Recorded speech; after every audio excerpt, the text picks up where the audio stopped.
युद्ध करना पड़ा। इसी प्रकार से अगर 7th हाउस के अंदर ही किसी का विर्गो का अगर मात आ जाता है तो उनके फादर ने जो है कि बहुत से लोगों की से जो है कि शादियों के अंदर जाकर लड़ाइयाँ की होंगी, झगड़े किए होंगे, जिसकी वजह से जो है कि उनकी शादी, बच्चे की शादी के अंदर भी झगड़े होने हैं। ये जो है कि वो कर्म है जो अपने जो बुज़ुर्गों का जो कर्म है वो उनको पे करना है, या उनको जो है कि अब चुकाना है कि उनकी शादी के अंदर भी वो डिस्प्यूट या झगड़े होंगे। इसी प्रकार से मान लीजिए किसी का स्कॉर्पियो के अंदर अगर मार्स है, आपका 4th हाउस के अंदर है, तो आपके फादर ने इनहेरिटेंस के लिए, प्रॉपर्टी के लिए, या आप कह सकते हैं ज़मीन के लिए झगड़े किए होंगे अपने जो है कि होमलैंड के लोगों से या अपने भाई बंधुओं से, जिसकी वजह से जो है कि इस जन्म के अंदर जो है आपको जो है कि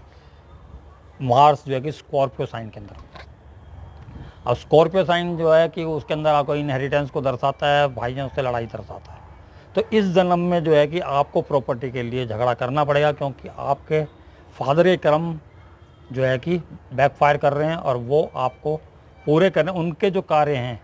उनका जो रिजल्ट है, उनका जो प्रतिफल है वो आपको भुगतना है। अगर 10th हाउस में किसी के जो है कि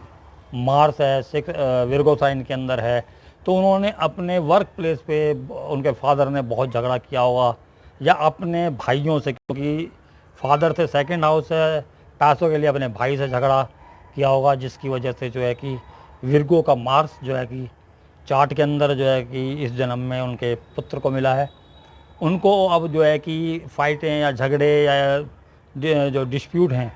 वो वर्क प्लेस पे फेस करने पड़ेंगे। ये उनको क्रम में आ गया, जो कि मार्स जो वहाँ पर आया है उनको वहाँ पर झगड़े करने पड़ेंगे, अपनी एनर्जी लगानी पड़ेगी, जिससे कि वो उसको सर्वाइव कर सकें। तो इसी प्रकार से अगर 8th भाव के अंदर अगर आपका जो है कि 6 नंबर विर्गो के अंदर जो है कि अगर आपका 8th हाउस के अंदर अगर मार्स आ जाता है, तो उसका मतलब क्या है कि किसी के फाइनल राइट्स के अंदर जो है कि पैसे को लेकर झगड़ा होना, क्योंकि 2nd हाउस को एक्सपेक्ट करता है वो, और वहाँ पर जो है कि मान लीजिए कि वो पैसों के लिए झगड़ा हो रहा है, और इसी जगह अगर आपका मान लीजिए कि वो मतलब कि किसी की अगर डेथ हो जाती है तो उसे पैसा कौन लगाएगा, मेनली इस चीज़ के लिए झगड़ा होगा। यहीं पर अगर मान लीजिए आपका जो एक्वेरियस साइन आ जाता है, तो वो जो झगड़ा है जो आपके कुछ नहीं, वो प्रॉपर्टी के लिए होगा, किसी एंसेस्टर के गुजरने के बाद में जो प्रॉपर्टी के लिए झगड़ा, यानी कि गेन के लिए झगड़ा। इसलिए जो है कि आपको अब वो जो है कि वहाँ पर जो है कि एक्वेरियस का जो है कि मार्स मिलेगा, जिसकी वजह से आपको अब जो है कि वो अपने गेंस के लिए झगड़े करने पड़ेंगे, झूठ भी बोलने पड़ सकते हैं, लड़ाइयाँ भी करनी पड़ सकती हैं। इसी प्रकार से जैसे कि आप किसी भी हाउस के अंदर आप ले सकते हैं कि अगर आप 2nd हाउस के अंदर आपका जो कि विर्गो मार्स है, तो वहाँ पर आप कुटुंब के प्रति जो है कि आपके फादर जो बहुत एग्रेसिव रहे होंगे, पैसे की जो है कि उन्होंने बलपूर्वक पैसे जो है कि ज़्यादा, जैसे कि खुद यूज़, मतलब दूसरों के पैसे यूज़ वहाँ कर रहे थे, जॉइंट फैमिली होती थी पहले, और अपने पैसे जो है कि सेविंग में है, या किसी ने कोई पैसा का जो खर्चे का जो है हिसाब है उसमें कोई हेरा फेरी कर रहे हैं कुटुंब के साथ, ये कुटुंब के पैसे लेकर नहीं दिए। खास ये है कि आपके फादर को कोई पैसे दिए गए हैं और उन्होंने जो है कि वो अपने कार्यों के अंदर लगा लिए, जिस कार्य के लिए दिए थे वो नहीं किए। तो अब आपको वो जो फेस करना है, कुटुंब से झगड़े फेस करने हैं, क्योंकि वहाँ पर जो है कि विर्गो का आपके ऊपर इल्ज़ाम भी लगेंगे कि आपने पैसे का गमन किया है। आपके जो कुटुंब के लोग हैं वो इल्ज़ाम लगाएंगे वो। तो इस प्रकार से जो है कि आप देख सकते हैं कि आपके चार्ट के अंदर कोई भी जो प्लैनेट है, जैसे मंगल है, वो आपके जो है कि फादर के कर्मों को दर्शा रहा है कि भाई वो ऐसे क्या कर्म थे जो मतलब कि वो आपके चार्ट के अंदर वो रिफ्लेक्ट होकर आए। अगर किसी के जो है कि 12th हाउस के अंदर आता है तो वो फादर से 4th हो जाएगा। अब ये भी देखने की जरूरत है कि फादर से अगर वो 4th है और वो 12th हाउस है, वहाँ पर फादर से 4 होने के लिए कि फादर ने प्रॉपर्टी के लिए या फादर ने कोई बेडरूम लाइफ के अंदर झगड़ा आपके बेडरूम लाइफ के अंदर झगड़ा हुआ है क्योंकि फादर ने जो है कि वहाँ प्रॉपर्टी के लिए झगड़ा किया, क्योंकि वो आपका 12th हाउस है और फादर का 4th हाउस है।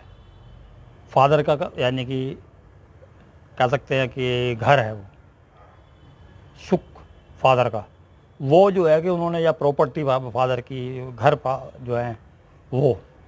तो उसकी वजह से जो आपको जो है कि इस जन्म में ये चीज़ें भुगतनी होंगी। इसी प्रकार से अगर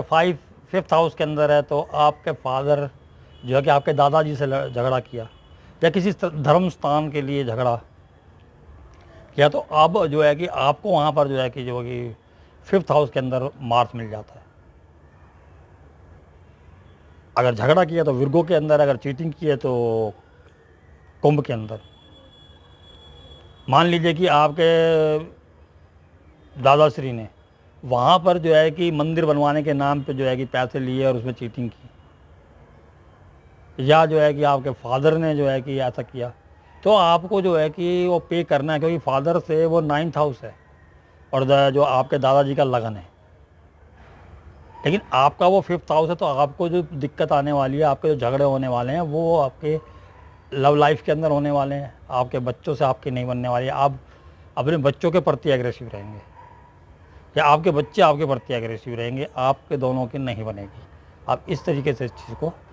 देख सकते हैं। उम्मीद करता हूँ कि आपको जो मार्स आपके चार्ट के अंदर क्यों मिला है वो क्लियर हो गया होगा। आज्ञा चाहता हूँ। नमस्कार।